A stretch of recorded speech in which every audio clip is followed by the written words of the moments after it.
किती लोक लाभ घेतात या सेवेचा? आतापर्यंत आम्ही गुरु नानक जयंती पासून लंगर सेवा ही सुरू केली होती। Yes, दर बरोबर. गुरु नानक जयंतीला एक एक हॉस्पिटल आम्ही वाढवत आलोय। हम्म. तर या गुरु नानक जयंती पर्यंत आता आजपर्यंत लगभग 10,000 लोकांनी अरे या बाप. सेवेचा लाभ घेतलाय। छान. गेल्या नोव्हेंबर पासून ही योजना सुरू झाली आणि तिला उत्तम प्रतिसाद मिळालेला आहे।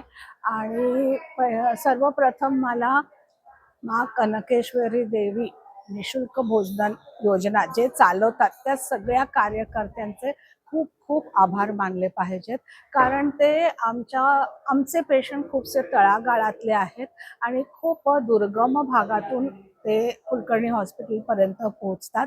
आमच्या आदर्श प्रतिष्ठान ही जी सेवाभावी संस्था आहे तिथे पण खूप दुर्गम भागातले लोक येतात, तर त्यांच्या आई वडिलांना स्वतःचं जेवण बनवणे हे अतिशय अवघड असतं आणि अशा परिस्थितीत आपण त्यांना 2 वेळा उत्तम जेवण पुरवत आहात। मी स्वतः मुद्दाम टेस्ट पण करून पाहिलेलं आहे आणि तुम्ही खूप चांगल्या भावनेने हे काम करत आहात।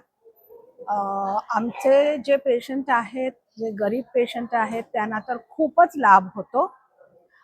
एक गोष्ट मला पेशंटांना सांगावीशी वाटते, ती म्हणजे डबा परत देताना अनेक लोक डबा घासून सुद्धा ठेवत नाहीत। जे माणसं आपल्याला निशुल्क भोजन देतात तर आपण त्यांचं पात्र जे आहे ते नीट स्वच्छ करून द्यावं असं मला वाटतं।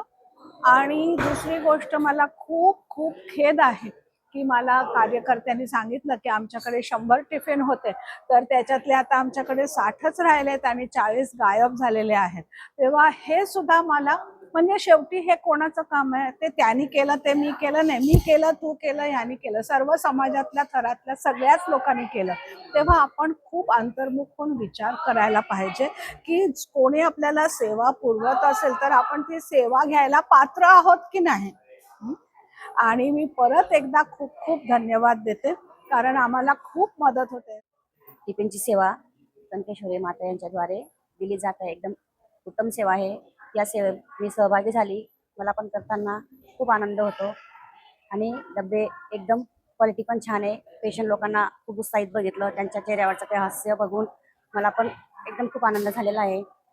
या सेवेने आमच्या हॉस्पिटलला खूप आधार मिळालेला आहे। ज्यांना ते खाया प्यायला 2-2, 3-3 दिवस उपाशी राहू शकतात, त्यांच्याकडे बिचाऱ्यांना जाया यायला भाडं नसतं, पण पोटभर जेवून त्यांच्या चेहऱ्यावरचं हसू बघून मला तरी समाधानी आहे मी बघून। तर मला या सेवेत काम करण्याचं खूप आनंद होतो, तर मी मनापासून या सेवेची आभारी आहे।